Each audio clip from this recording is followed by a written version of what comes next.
Timóteo, capítulo 4, versículo 6 a seguir.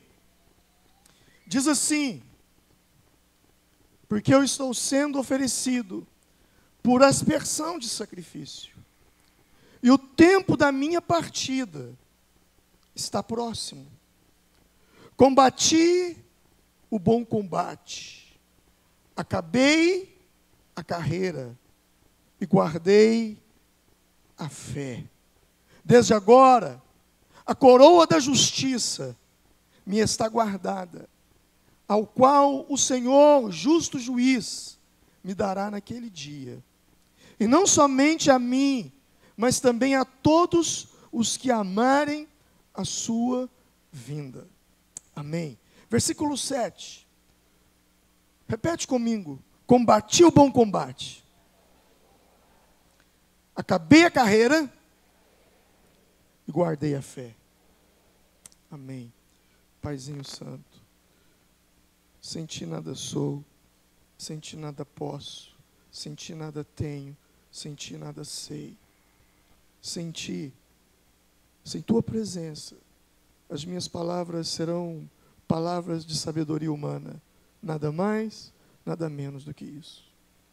Mas se o teu Espírito se apodera dos meus lábios, se o teu Espírito se apodera da minha mente, dos meus sentimentos e do meu coração, as palavras que serão transmitidas nessa noite serão palavras de poder e transformação. E eu peço, ó Pai, que o Senhor venha com graça, e grande graça, e inunde-nos nessa noite, e transforme a nossa mente, a nossa vida.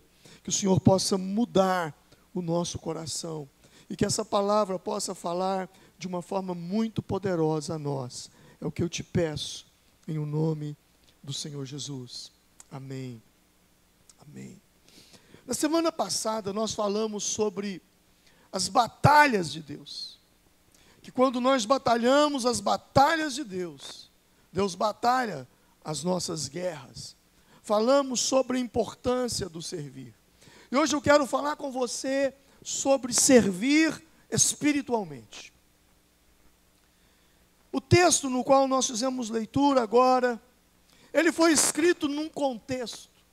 Paulo, o apóstolo, ele estava preso quando ele então escreve essa carta para Timóteo. E Paulo ali, numa prisão em Roma, não era como as prisões de hoje. As prisões de hoje são hotéis, próximo daquilo que Paulo estava vivendo.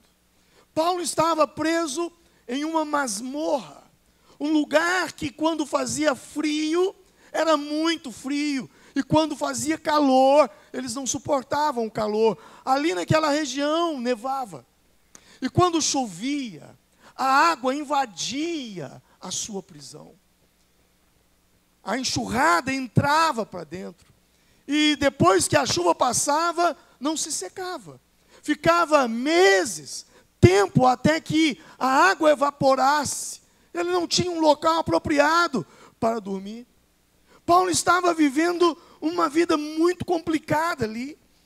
Um lugar que havia baratas, que havia ratos. Sem falar nas torturas que ele sofria. E da principal tortura, a tortura psicológica de estar num lugar daquele ali. Tudo isso com uma finalidade. Que fizesse com que Paulo, o apóstolo, negasse a sua fé. Negasse aquilo que ele cria.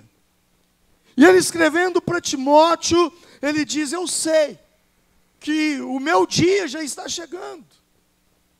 E eu serei oferecido como um sacrifício. A minha partida está próxima. Mas uma coisa eu sei. Eu combati o bom combate. Eu combati o bom combate. Combati o bom combate. Sabe, nessa vida existem dois tipos de combate. Paulo fala do combate da fé. Mas existe também o combate da vida pessoal. O combate da vida pessoal É aquele combate da causa própria, a sua causa. Aquele combate que amanhã você, ao se levantar, já vai para ele. O seu trabalho, o seu emprego, os seus estudos, as suas vendas, as suas compras, a sua casa, suas lutas. Esse é o seu combate, no qual o foco é você, é o seu sustento, são os seus sonhos, é o seu conforto, é a sua vida. Em seu combate da vida pessoal, você também faz uma consagração. Talvez você não se deu conta, mas você consagra 8 horas por dia ao combate da sua vida pessoal. 40 horas por semana. Eu digo consagra. Por que consagra? Porque a palavra consagrar é separar. O que nós faremos nesses próximos dias serão 5 dias de consagração. Mas quando eu digo que você consagra essas horas ao seu combate da vida pessoal, é tanto uma consagração que durante aquelas 8 horas você não pode fazer nada. Você está envolvido com aquilo. Você não pode nem dedicar tempo para a sua família. Você não pode atender um celular. Você não pode fazer absolutamente nada, amigos, porque você está consagrado à sua vida pessoal. Você está consagrado ao seu trabalho. Não há nada de errado com isso. A Bíblia já previa isso. No suor do teu rosto comerás o teu pão. Mas Paulo agora nos fala de um outro combate. Você tem o combate da vida pessoal, cujo foco é você. E existe o combate da fé. A luta da fé. Você consagra intensamente 8 horas por dia ao combate da sua vida pessoal. Mas e o combate da fé? O combate da fé é diferente. O combate da fé é o que eu falei domingo passado. São as lutas de Deus, é o combate de Deus, é o combate que você combate por Deus. Não é algo em benefício próprio. Você não é o foco é o outro. Porque a luta de Deus é a luta do necessitado, do desamparado. É a luta daquele que precisa se encontrar com Deus. Paulo estava falando desse combate. Todo cristão precisa saber de uma coisa. Aquele que combate somente o combate da vida pessoal, o diabo é um problema para ele. Mas aquele que combate o combate da fé, ele se torna um problema para o diabo. Posso ouvir um amém? Você entendeu? Se você está focado somente em você, é muito provável que o diabo está te dando muito trabalho. É muito provável que você está assim, ore por mim, ore, jejue por mim, porque o diabo está fazendo isso, está acontecendo aquilo e aquilo outro na minha vida, na minha casa, na minha família. Mas se você também combate o combate da fé, se você também se consagra ao Senhor e luta as lutas de Deus, é bem provável que o diabo lá no inferno deve estar dizendo, nós temos que parar ele, porque ele tem sido um problema para nós, ela tem sido um problema para nós. A pergunta que eu te faço é, o diabo tem sido um problema para você, ou você tem sido um problema para o diabo? Essa é uma pergunta. Haverá um dia em que os nossos combates acabarão. E você será recolhido para a eternidade. E o que você ajuntou e conquistou aqui, será entregue a outro. Todos os títulos humanos, todos os títulos terrenos que você conquista nessa vida, de senhor, de doutor, de excelentíssimo, de pastor, todos os títulos que você conquista nessa vida, quando você morre, é trocado por um outro título. Você deixa de ser senhor, excelentíssimo, doutor, pastor, você passa a ser chamado de finado. Você sabia disso? Todos os títulos humanos não serão levados para a eternidade. Mas há um título, um único título será levado para a eternidade. Em Mateus 25, a Bíblia fala sobre ele. No céu não haverá pastores, não haverá líderes de célula, no céu não haverá diáconos, presbíteros, bispos, apóstolos. Não. No céu, só um título permanecerá. Mateus 25 faz menção desse título quando Jesus diz: vinde a mim, vós servos fiéis. O único título que permanece, que ultrapassa a vida terrena, é o título de servo. Diga comigo, servo. E para você ser um servo, só depende de você.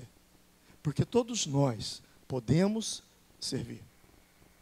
Todos nós podemos ter esse título. É o título mais importante no reino de Deus. Servo, serva. Quando você combate o combate da fé, você está influenciando as pessoas. Você está servindo as pessoas espiritualmente. Quando você serve uma pessoa fisicamente, você pode influenciar a vida dela por um dia, uma semana, um mês ou alguns anos. Mas quando você serve uma pessoa espiritualmente, você influencia a vida dela por toda a eternidade. Um dia, um servo, uma serva, disse sim ao Senhor. E levou a palavra de Deus a você. Sua vida foi transformada. Muitas coisas melhoraram para você, outras talvez até pioraram. Mas o fato é que, ao servir você com uma oração, ao servir você com a pregação do Evangelho, essa pessoa influenciou sua vida, não só aqui na terra, mas por toda a eternidade. Porque se você quando você um dia se encontrar com Cristo, você se encontrou com Ele, porque um dia você ouviu o Evangelho, recebeu a palavra e foi salvo. Essa pessoa te serviu. Servir é extremamente importante. Servir espiritualmente é extremamente necessário, sem contar que, quando você está servindo espiritualmente, você está buscando o reino de Deus e a sua justiça. Lembre-se, Salmo 89, versículo 14. Justiça e verdade são as bases do trono de Deus. E quando você serve a Deus, quando você busca a Deus e a sua justiça, as demais coisas, Mateus 6 diz que elas são acrescentadas. Pastor, como eu posso servir as pessoas? Você pode servir as pessoas, eu vou falar de 3 maneiras. Você pode servir as pessoas materialmente. Você pode. Daqui uns dias, nós vamos fazer aqui, de fora do prédio da igreja, lá fora, uma grande feira. A feira de material de construção. É possível que você fez uma reforma na sua casa e sobrou uma porta que você não sabe o que você faz com ela. É possível que sobrou uma janela que está lá te amolando, você não sabe o que faz com aquela encrenca. Só que tem uma pessoa que está construindo e não tem uma porta. E tem outro que está construindo e precisa de uma janela. E aquela janela está lá. Daqui a uns dias nós vamos fazer uma grande feira ali de fora. Todo mundo vai trazer porta, janela, sei lá. Você pode servir as pessoas de uma forma material. Você pode servir as pessoas com comida. Você pode servir as pessoas com roupa, calçado, dinheiro. A própria Bíblia diz em Tiago, capítulo 2, 17, que a fé, ela precisa de obras. Porque a fé sem obras em si mesma, ela é morta. Toda ajuda material que você der, ou que você se dispuser a dar, ela precisa ter um tempo de validade. Ei, ouça isso. Toda pessoa que você se dispuser a ajudar, precisa de um tempo de validade. Porque se não tiver um tempo de validade, com o passar do tempo, a sua ajuda deixa de ser ajuda e passa a atrapalhar aquela pessoa. Porque ela cria uma dependência. E o Evangelho não é isso. O Evangelho é criar independência. Há um ditado, uma máxima que diz: se você der um peixe para uma pessoa, você o alimenta por um dia. Mas se você o ensina a pescar, você o alimentará por toda a vida. Passar necessidade, e eu repito, passar necessidade é uma situação circunstancial.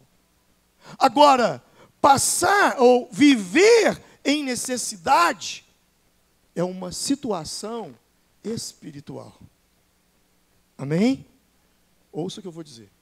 Passar necessidade, passar, é uma situação circunstancial que eu posso passar amanhã. A gente não sabe o dia da manhã. Paulo, ele disse, aquele versículo que as pessoas gostam, amam ele. Posso todas as coisas naquele que me fortalece. Eu gosto desse versículo, mas eu gosto mais do contexto. Quando ele diz, sei passar necessidade, sei passar por privações. Aí, depois que ele fala todas aquelas coisas que a vida pode nos trazer de ruim, aí ele diz, posso todas as coisas naquele que me fortalece. Nós podemos passar situações difíceis. Podemos. Mas são circunstâncias. São circunstanciais. Agora, viver em necessidade já é uma situação espiritual. Porque o estado de pobreza e miséria é algo espiritual. Malaquias capítulo 3, versículo 10 e 11. O texto famoso do dízimo. Trazei todos os dízimos à casa do tesouro, para que haja mantimento na minha casa. Logo depois a Bíblia vai dizer o quê?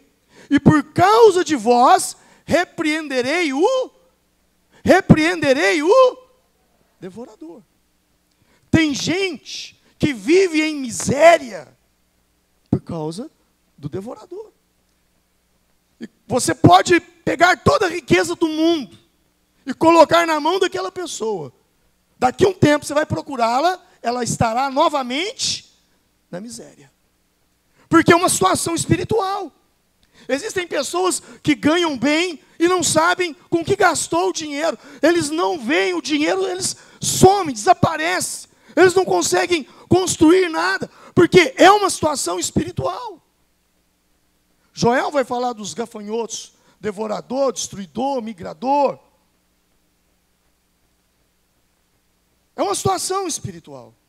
Quando é uma situação constante, circunstancial, todos nós podemos passar. Mas se é uma situação que eu chamo de viver nela, aí é uma questão espiritual. É como o deserto. Passar pelo deserto, todos nós podemos passar, todos nós já passamos e todos nós vamos voltar ao deserto. Agora, viver no deserto, aí é outra situação. Aí é outro estado. É outra demanda. Mas o que me chama a atenção em tudo isso é que nós podemos também servir as pessoas, não só materialmente. Existem pessoas que não precisam da sua ajuda material. Existem pessoas que não precisam do seu dinheiro. Existem pessoas que não precisam das suas roupas, que não precisam de comida. Existem pessoas que não estão precisando disso. Elas estão carentes, elas estão necessitadas. Mas a base, a necessidade dessas pessoas é uma necessidade emocional. Quando eu falo da própria situação financeira mesmo de uma pessoa e material, eu posso dizer que em algumas situações existem pessoas que estão endividadas por causa de situação emocional. Você já ouviu falar em transtorno obsessivo compulsivo? Você já ouviu falar de gente que compra sem ter dinheiro e sem ter necessidade, está completamente endividado? São pessoas que estão sofrendo emocionalmente. Existe uma carga emocional sobre a vida daquela pessoa. E uma das maiores necessidades a serem supridas são as emocionais. E você não supre necessidade emocional com dinheiro, mas você pode suprir uma necessidade emocional com um abraço, com um ombro, com um par de ouvidos. Sabe, às vezes, eu ouço as pessoas vêm, e outro dia eu conversava com uma pessoa, e quando ela me contava a vida dela, eu fiquei sem reação. Eu não tinha o que fazer, eu não tinha nem o que falar. Parece que Deus tirou tudo, toda a minha sabedoria humana, emocional, tudo aquilo que eu tenho de conhecimento, e tirou até mesmo, naquele momento, tudo aquilo que eu tinha de Bíblia para falar para ela. Eu fiquei sem saber, desprovido. Eu comecei a me envergonhar na hora. E foi aí então que o Senhor falou comigo: dá um abraço nessa pessoa. Só isso. E eu acabei de ouvir e falei assim: posso te dar um abraço? E essa pessoa me abraçou e nós desabamos a chorar, chorar, chorar, chorar. Quando terminou aquele momento, essa pessoa falou: pastor, eu sou tão grato ao Senhor, tanto que o Senhor me ajudou hoje, o Senhor me deu um norte. Eu fiquei pensando: mas gente, eu não falei nada. Essa pessoa não estava precisando de palavras, ela apenas estava precisando de alguém que a ouvisse e a abraçasse, mais nada. Existem pessoas que elas estão carentes, e elas estão carentes emocionalmente falando. Existem pessoas que elas estão escravizadas de forma emocional, pelo medo. O medo se tornou o maior algoz dessa pessoa. E o mundo produz medo o tempo todo. A mídia produz medo. Eu estava lendo esses dias agora e descobri que menos pessoas estão morrendo em guerras. Menos pessoas estão morrendo em guerras. Há mais pessoas se matando. Há mais pessoas tirando a sua própria vida. 800 mil pessoas morrem através do suicídio todo ano. Uma pessoa a cada 40 segundos. Conte 40 segundos e daqui a pouco uma pessoa morreu. 40 segundos, outro se suicidou. São pessoas que estão sofrendo. Antes as pessoas, elas morriam porque não tinham o que comer. Hoje as pessoas estão morrendo de tanto comer. Grande parte das mortes é por causa de comida. Não porque falta, porque tem demais. Eu estava observando também que a cada dia morrem menos pessoas de doenças infecciosas. Mas nós continuamos achando que o mundo está pior. Steve Pinker, em seu livro O Novo Iluminismo, ele diz que 137 mil pessoas no mundo saíram da pobreza extrema. Ele diz, ontem, no livro ele diz ontem, 137 mil pessoas no mundo saíram da pobreza extrema. Eu não sei se você sabe, mas existe um mapa, um site, aliás, que tem um mapa, e ele mostra no mundo as pessoas saindo da pobreza. Você já viu esse site? Milhares de pessoas saindo da pobreza. Isso poderia ser manchete do Globo, poderia ser manchete da Folha, porque está acontecendo por 25 anos. Mas os nossos jornais preferem produzir medo. O mundo, eu não quero dizer que não existe problema no mundo, não sou tolo de dizer isso, mas o mundo está cada vez melhor. Há um tempo atrás, acho que 200 anos, se não me engano, nós tínhamos aproximadamente 90% das pessoas analfabetas. 10% sabia ler e escrever. Hoje, nós temos 10% de analfabeto. E 90% das pessoas sabem ler e escrever. Mas nós ainda continuamos achando que o mundo piorou. Por que isso? Porque há um espírito com o objetivo de provocar em nós medo. Medo. O medo é uma forma de controlar as pessoas. Quantas pessoas são controladas pelo medo? Por falar nisso, quantas religiões, e até mesmo igrejas evangélicas, controlam as pessoas através do medo? Se você fizer isso, Deus vai te pesar a mão. E o diabo vai te pegar lá na esquina. É uma forma de controlar as pessoas. Se você parar a ponta do cabelo, vai cair um raio na sua cabeça. É uma forma de controlar. O medo, ele é uma forma de adoração. Existem demônios, e quando você começa a estudar a história das religiões no mundo, você vai ver, terça-feira eu quero falar um pouco mais sobre isso, mas você vai ver que há deuses que eram adorados através do medo. O medo cria uma forma de adoração. A quem você teme, você reverencia. Por isso Jesus disse, olha, eu vou repetir, a quem você teme, você reverencia. Por isso Jesus disse em Mateus 10, 28, e não temais os que matam o corpo, e não podem matar a alma.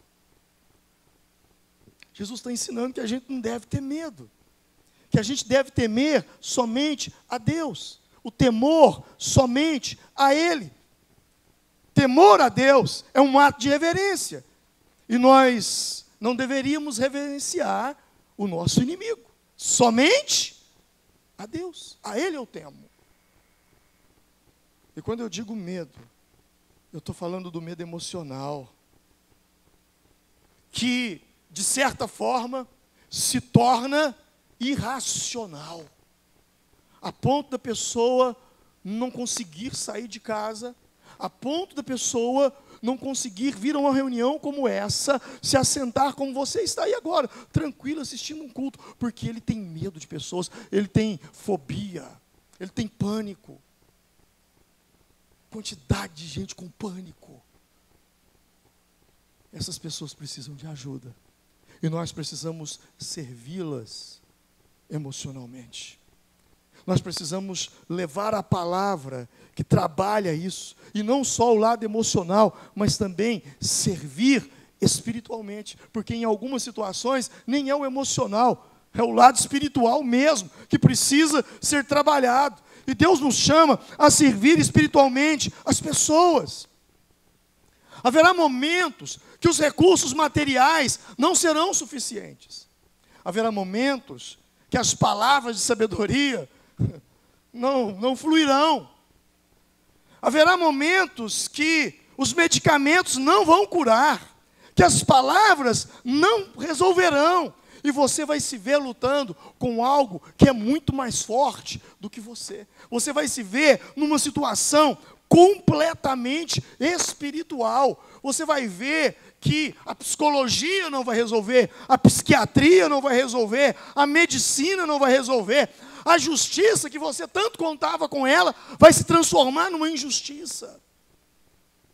E é justamente para tempos como esses que Jesus, ao subir, disse, antes de partir, ele disse, recebereis poder ao descer sobre vocês o Espírito Santo.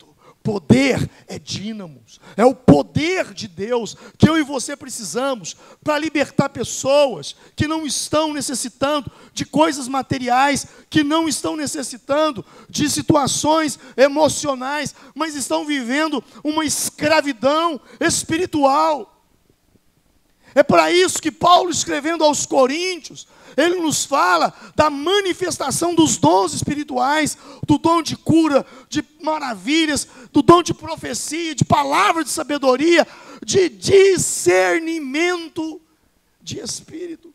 Por isso Jesus disse aos seus discípulos: ide por todo mundo, pregai o evangelho, aquele que crer será batizado, aquele que não crer será condenado. Estes sinais acompanharão aqueles que crerem em meu nome. O quê? O quê? Expulsarão demônios. Expulsarão demônios. Você precisa disso na sua vida, porque na vida você vai enfrentar batalhas, você vai enfrentar barreiras intransponíveis, mares, como o vermelho, numa metáfora, que te afasta da realização da sua vida, dos seus objetivos, dos seus sonhos, das promessas de Deus para você. E nesse tempo, o pastor não vai poder te ajudar com uma palavra de consolo.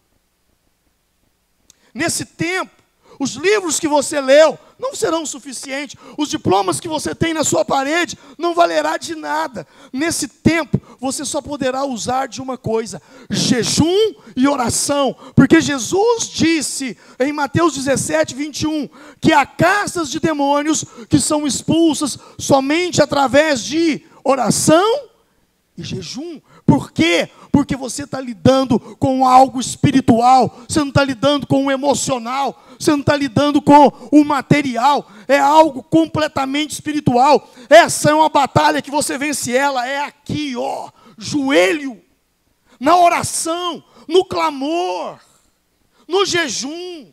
E quando eu digo jejum, eu quero que você entenda uma coisa: jejum não muda Deus, jejum muda você. O jejum trabalha em você. Aí eu vou jejuar e vou mudar Deus de ideia. Não, não é isso que acontece. Deus não muda. A Bíblia diz que o Senhor é o mesmo, mas muda você, transforma você, afina, aguça a sua sensibilidade espiritual para entender o mundo espiritual e o que está acontecendo. Quando você dedica a oração pelos seus amigos, Deus abençoa a sua vida também. Jó 42, 10. Lembra? Jó passou por toda aquela situação. Estava vendo um caos, um cativeiro, literalmente. Sua saúde acabou, seus filhos morreram, perdeu suas posses, seus bens. Mas a Bíblia diz assim: e o Senhor virou o cativeiro de Jó, quando Jó estava orando por ele. É isso que a Bíblia diz? A Bíblia diz que Deus virou o cativeiro de Jó. Uma outra tradução vai dizer que Deus mudou a sorte de Jó, quando Jó fazia o quê? Fazia o quê? Fazia o quê? O que é isso? Ele estava servindo os seus amigos através da oração. Ele estava servindo espiritualmente. Era isso que ele estava fazendo. E aí o que Deus fez com Jó? E o Senhor acrescentou em dobro a tudo quanto Jó antes possuía. Deus multiplicou tudo quando ele servia os outros em oração. Às vezes as nossas orações são tão focadas para o nosso umbigo, né? Às vezes tudo que a gente vê na frente da oração somos nós. Não é que é errado você orar por você. Jesus ensinou que você tem que pedir, que você tem que bater, que você tem que buscar. Mas há um poder muito grande quando a gente entra num mundo chamado o mundo da intercessão. Intercessão. Quando você passa a interceder pelas pessoas, Deus se lembra de você. Deus lembra dos seus familiares. Eu gosto muito de uma passagem no livro de Gênesis, quando fala que Deus estava para destruir Sodoma e Gomorra. Você lembra dessa passagem? Só que lá em Sodoma e Gomorra havia uma família, a família de Ló. E Ló era sobrinho de um homem chamado Abraão. E Abraão era um homem que se relacionava com Deus. Abraão era um homem que intercedia. E ele intercedeu por Sodoma e Gomorra. E quando o caos, o colapso, a catástrofe, a destruição veio sobre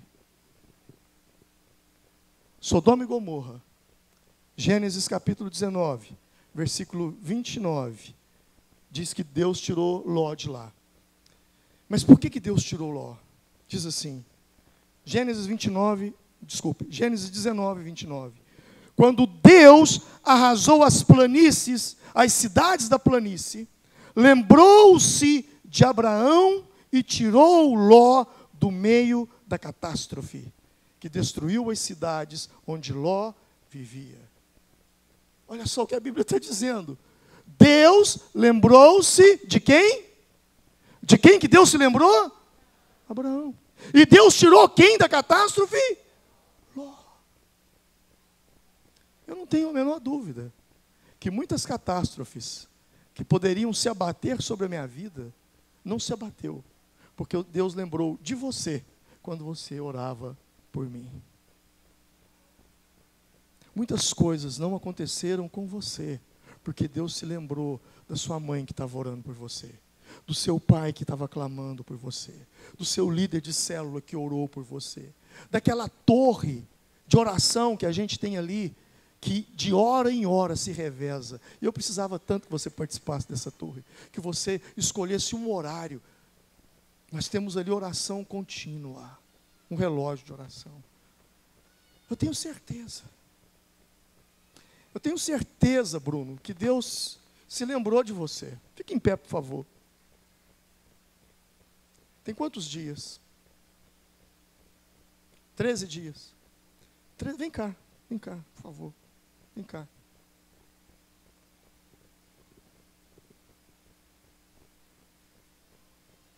Vem cá. Eu tenho certeza que Deus se lembrou da oração da Virgínia, da oração da célula. Quando esse moço vinha na estrada para cá, ele estava dirigindo, ele pediu que a outra pessoa dirigisse. E conta para nós o que aconteceu. Estava sentado já para vir embora, né, saindo de Candeias, e meu melhor amigo estava comigo. Ele então deu uma volta no carro e falou: deixa que eu dirijo. Tirei a chave da missão, entreguei para ele, falei: vai, você é motorista mais prudente que eu. Entreguei a chave para ele, a gente saiu ali de Candeias. Eu estava de cinto e tinha um rapaz atrás do meu banco sentado, mais um passageiro. E quando chegando ali perto do carne de panela, eu soltei o cinto e virei para trás para ele. Fui falar de Deus para ele. Quando uma carreta, ultrapassando outras, entrou na curva na nossa frente. Eu só escutei quando o Tiago gritou: meu Deus. Eu olhei para frente, a carreta chocou de frente com o nosso carro. Eu então fui arremessado para fora do carro. Bati com a cabeça no para-brisa e fui caindo distante. Quando eu caí no chão, eu já não tinha força para levantar. Eu estava lá no meio do mato, aquele mato alto. Eu não conseguia abrir o olho, cheio de caco de vidro na minha boca, no meu olho, na minha testa. Então eu senti um perfume que eu desconheço. Então eu escutei uma voz e disse para mim: levanta, você anda. Eu me levantei, mas eu não conseguia abrir o olho. Uma luz me ofuscava. Ele passou a mão no meu ombro e me carregou. Me carregou até um local onde o mato já não tinha. Eu deitei no chão e falei: eu ainda estou custando a respirar. Está doendo aqui no meu peito. Ele então pôs a mão, pastor. Toda dor sumiu naquele momento. Quando eu vi as pessoas chegando, correndo, perguntando o que aconteceu, e eu gritava pelo meu amigo: cadê o Tiago? Cadê o Tiago? E as pessoas gritavam: ele morreu. E eu perguntei por aquele homem que me tirou lá do mato. Vocês não têm ideia, eram 15 metros, eu acho, uma profundidade, eu subi um barranco. E eu falei com o moço, ele falou assim: não, você veio sozinho, eu vi vocês vindo do mato sozinho. Eu falei: não, moço, tinha alguém comigo. Eu sinto o perfume dele em mim, o cheiro dele ficou em mim. E eles achando que eu estava alucinando. Mas eu queria contar para eles que eu tinha visto Jesus.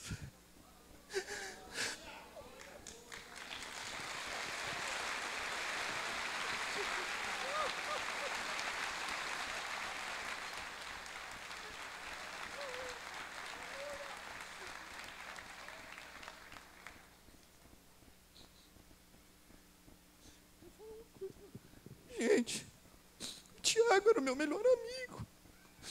Ele ia comigo para onde eu fosse. Nós viajamos ano passado mais de 100 mil quilômetros juntos. Mas eu preguei tão pouco para ele. Tão pouco. Gente, vamos ser mais destemidos. Vamos usar a palavra de Deus para salvar as vidas das pessoas. Porque ele morreu naquele acidente. Eu estou vivo. Mas eu creio que Deus vai dar oportunidade para ele entregar a vida dele a Cristo.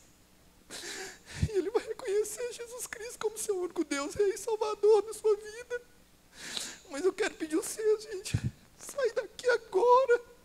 Não tenham medo de falar da palavra de Deus. Não tenham medo. Vocês não sabem o que é perder uma pessoa querida e pensar que podia ter feito mais por ela. Não tenham medo.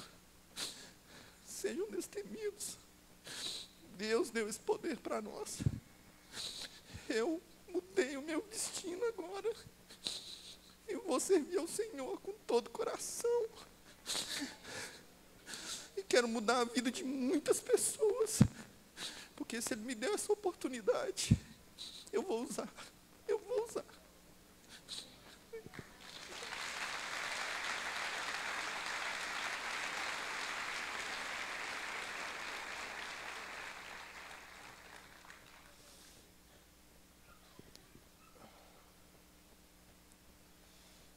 Nós podemos dar comida, podemos dar roupa, podemos dar bens materiais, podemos dar abraços, mas só uma coisa vai passar para a eternidade: a salvação. E a salvação você tem através do Evangelho. Nós precisamos pregar. Nós precisamos servir as pessoas espiritualmente.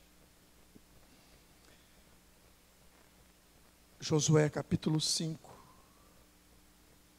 capítulo 3, se não me engano, versículo 5, isso. Santificai-vos, porque amanhã fará o Senhor maravilha no meio de vós.